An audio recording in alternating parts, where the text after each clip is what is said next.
In this lecture, we would look into another important characteristic of a single mode optical fiber, and that is waveguide dispersion. We have seen that in a multimode fiber, if it is a step index multimode fiber, then the data rate is limited by what is known as intermodal dispersion, which is due to different modes carrying light into the fiber, and these different modes travel with different velocities. They have different propagation constants that gives rise to what we call as intermodal dispersion.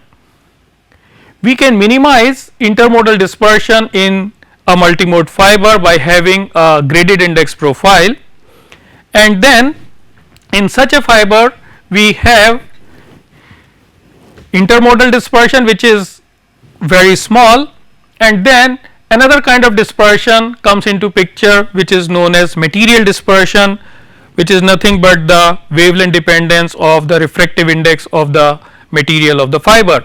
So, in a graded index multimode fiber, we have seen that the material dispersion and intermodal dispersion can become comparable. So, we will have to take into account material dispersion as well as intermodal dispersion, while in a multimode step index fiber, intermodal dispersion is so large that we ignore material dispersion.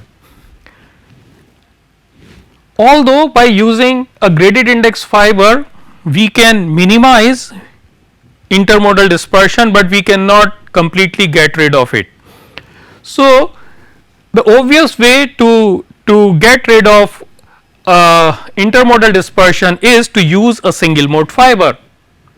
Then in a single mode fiber, material dispersion would always be there, because the refractive index of the material would always depend upon the wavelength of light, and we are using a light source which always has finite spectral width. So, all the wavelength components will contribute.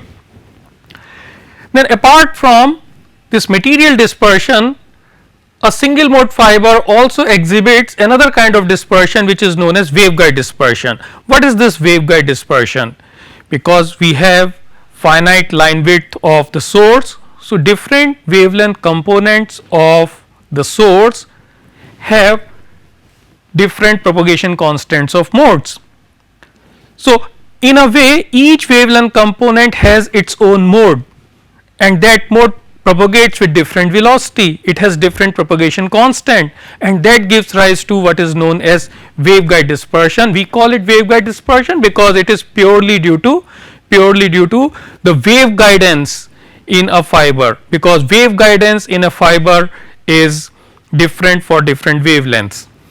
So, if I look at single mode fiber, then it supports LP01 mode, and if I plot its BV curve, BV diagram, then it goes like this, and I know B is related to propagation constant like this, and V is related to the wavelength like this. So, propagation constant depends upon lambda, and this relationship between the propagation constant and lambda can be obtained from the relation between B and V. So, for a given fiber, the propagation constant beta of the mode depends upon lambda naught, and this gives rise to what is known as waveguide dispersion. So, what I can do now, I can obtain the propagation constant of the mode in terms of fiber parameter and the normalized propagation constant B. How to find out the broadening of pulse due to this? So, the idea is exactly the same, the procedure is exactly the same as we had done in the case of material dispersion. In case of material dispersion, we considered optical waves propagating in infinitely extended medium, that is in bulk medium. So, we considered plane waves, and what we had done, if you remember, that in a bulk medium, the plane waves go like this. E is equal to E0, which is a constant, e to the power I omega t minus kz, where k is the propagation constant. E0 is constant, this is a plane wave, and k can be written as omega by c times n, and since n depends on frequency or wavelength, k also depend upon frequency. So this is a function of omega, and so this is a function of omega. And I know that if there is a group of waves, if there is a pulse, then the group velocity can be given by 1 over Vg is equal to dk over d omega, and that is how we obtained the group velocity and then transit time and subsequently the material dispersion. In case of optical fiber, what I don't have plane waves, but I have modes. And these modes propagate as psi r phi is equal to, let me put psi 0 e to the power I omega t minus beta z, okay, and this is a function of r and phi both. This is not a constant, this is a function of r and phi.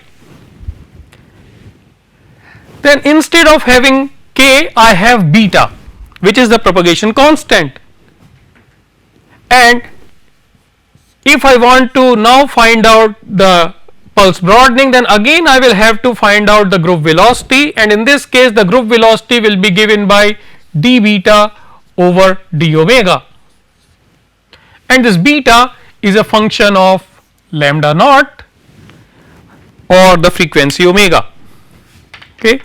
So the procedure would exactly be the same. So that is why I have written beta in terms of this, and since b depends upon v, which subsequently is a function of lambda or omega, so that is how I can now find out d beta over d omega. So if I look at this I have obtained for a weakly guiding fiber, because if you look into it, b is equal to beta square over k naught square minus n2 square divided by n1 square minus n2 square. So this I can approximate by beta over k naught minus n2 over n1 minus n2 for a weakly guiding fiber where n1 is very close to n2. So if I look at this expression, then even if the refractive indices of the materials of the core and cladding do not depend upon lambda, we would still have dispersion due to dependence of beta over lambda or dependence of n effective over lambda. So to calculate the dispersion, we will follow exactly the same procedure as we had done for material dispersion, and then in this way I will find out the group velocity by d beta over d omega and subsequently the pulse broadening and waveguide dispersion coefficient. So I again write down the expression for beta, which is 2 pi over lambda naught, which is nothing but k naught, n2 plus b times n1 minus n2, and this I can write as omega by c times n2 plus b times n1 minus n2, and if Vg is the group velocity, then 1 over Vg is equal to d beta over d omega.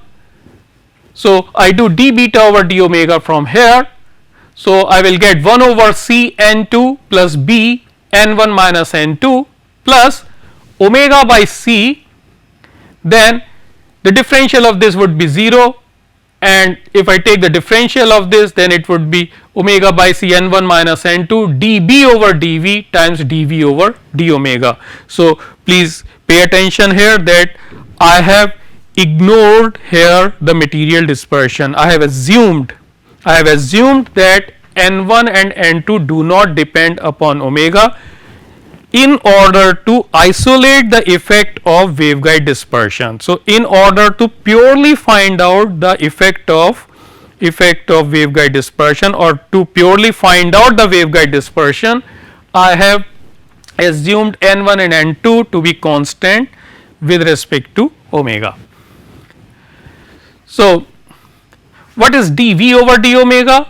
I have V is equal to 2 pi over lambda naught times A times n1 square minus n2 square, which is nothing but omega by c times A times square root of n1 square minus n2 square. So dV over d omega would simply be V over omega. So I put it there, then I will get 1 over Vg is equal to 1 over c n2 plus n1 minus n2 times B plus 1 over c n1 minus n2 times V times dB over dV. So now I simply rearrange the terms here.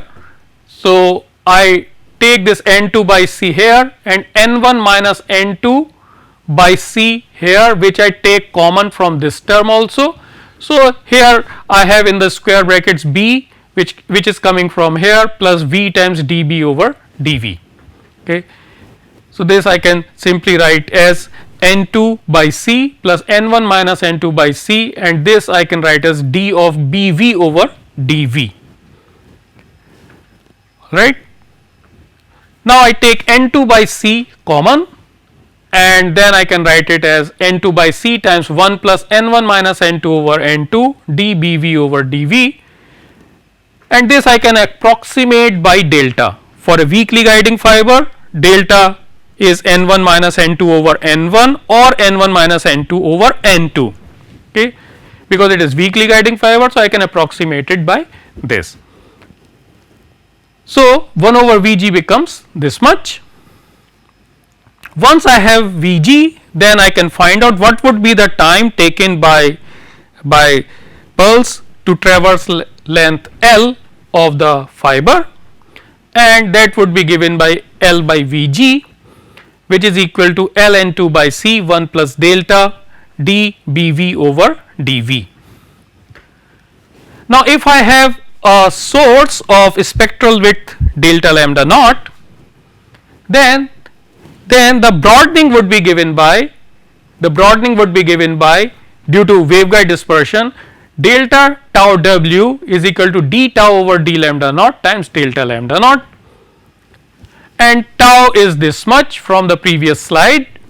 So if I just take d tau over d lambda naught from here, so what I will get, Ln2 by c times delta times d2 bv over dv square times dv over d lambda naught times delta lambda naught, which comes from here.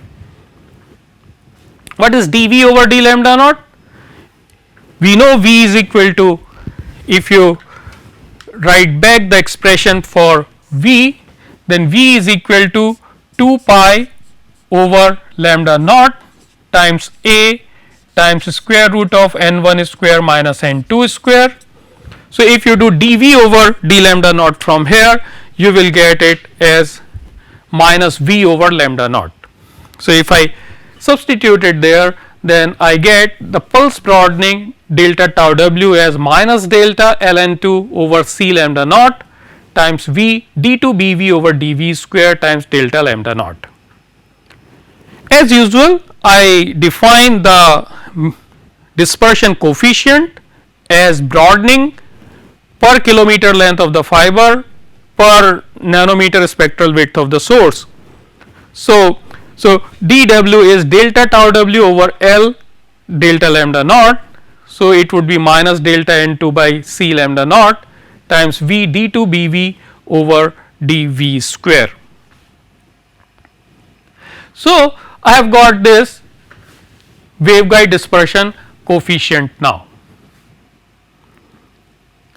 I can convert it into or express it into picoseconds per kilometer nanometers. So, what I do, I put C, the value of C here, which is 3 into 10 to the power 8 meters per second, and so if now if I put lambda naught in nanometers, then the dimensions of this would be seconds per meter nanometer, and this would be 10 to the power 12 picoseconds.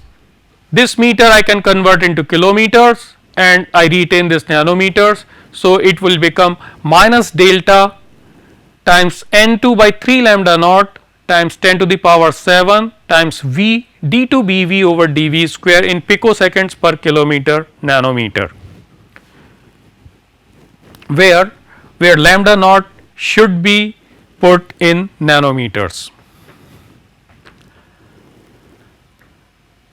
So, what I see clearly that if I want to find out the waveguide dispersion of a given fiber, then I need to calculate this term V times d2 bV over dV square and then multiply it by fiber parameters n2 and delta, and of course divided by the wavelength, central wavelength of the pulse.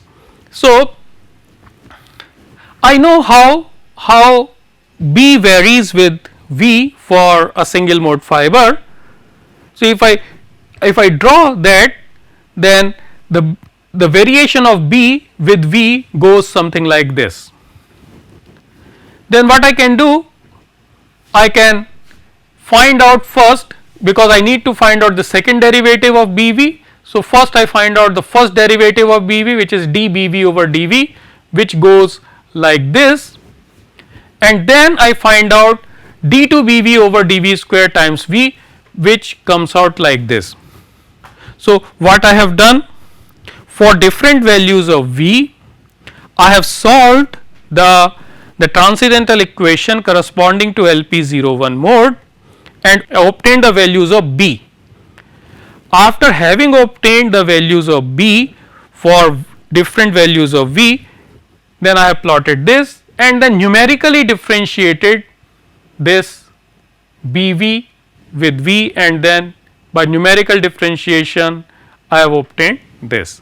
Okay. So, this I refer to as exact variations, okay, that is by exactly solving the transcendental equations. Now, I also know that there is an empirical relationship between B and V, and that empirical relationship is given by this formula: B is equal to A minus B over V square, where A is this, B is this, and this relationship is valid in the range of V going from 1.5 to 2.5. From here, it is not difficult to obtain dBV over dV, which will come out to be A square minus B square over V square, and then V times d2bV over dV square, which comes out to be 2B square over V square. So, from here I can, if I want to calculate the waveguide dispersion, then I can simply put 2B square over V square in place of this, and I can immediately get the waveguide dispersion. But how accurate it is, how accurate this empirical relationship is for obtaining waveguide dispersion.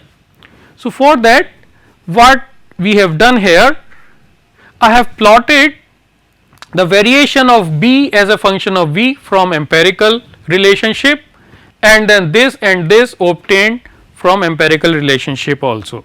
Okay. So, I have plotted it here as red circles. So, these red circles show the variations of various terms with respect to V as obtained from empirical relationship. So, what I see that variation of B fits well, variations of dB over dV also fits quite well, but this term deviates quite a lot, except at a particular values of V which is close to 1.9.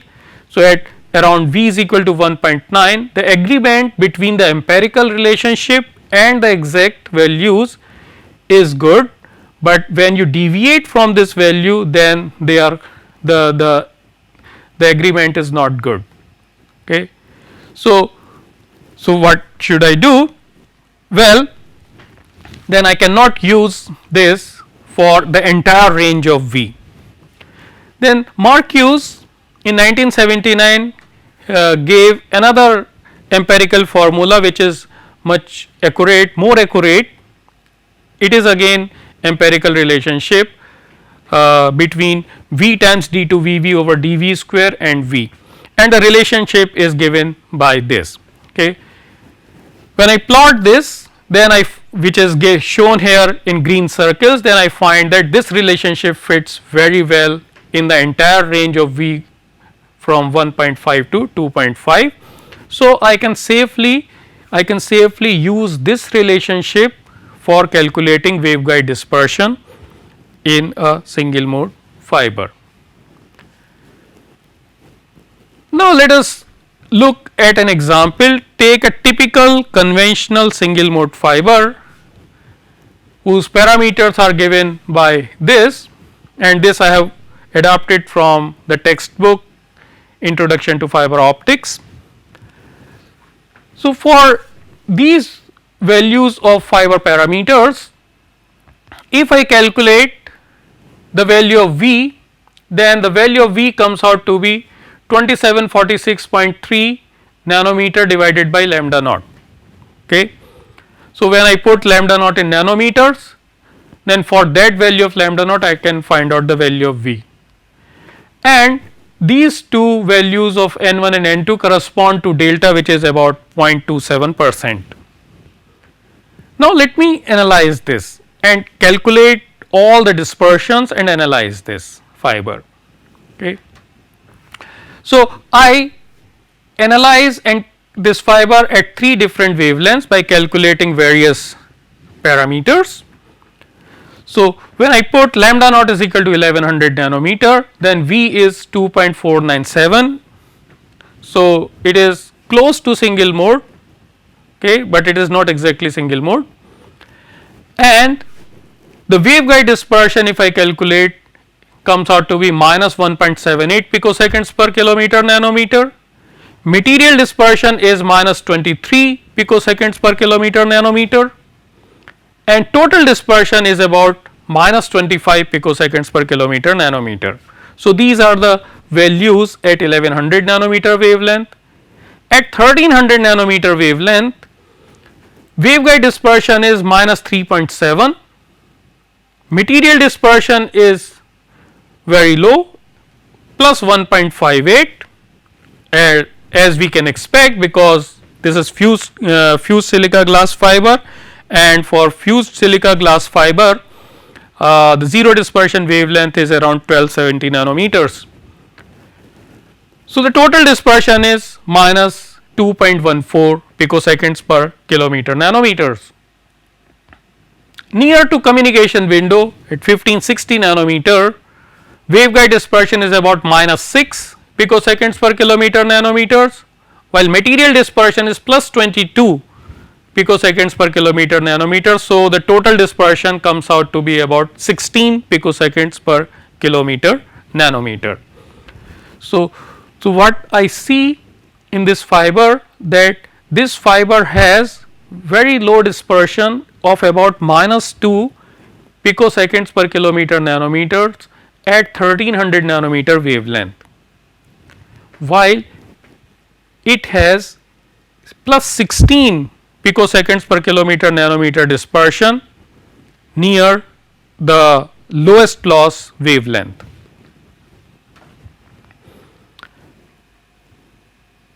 So, to have a much better picture and wider picture, I have plotted here dispersion as a function of wavelength in the range 1.1 micron to 1.7 micron.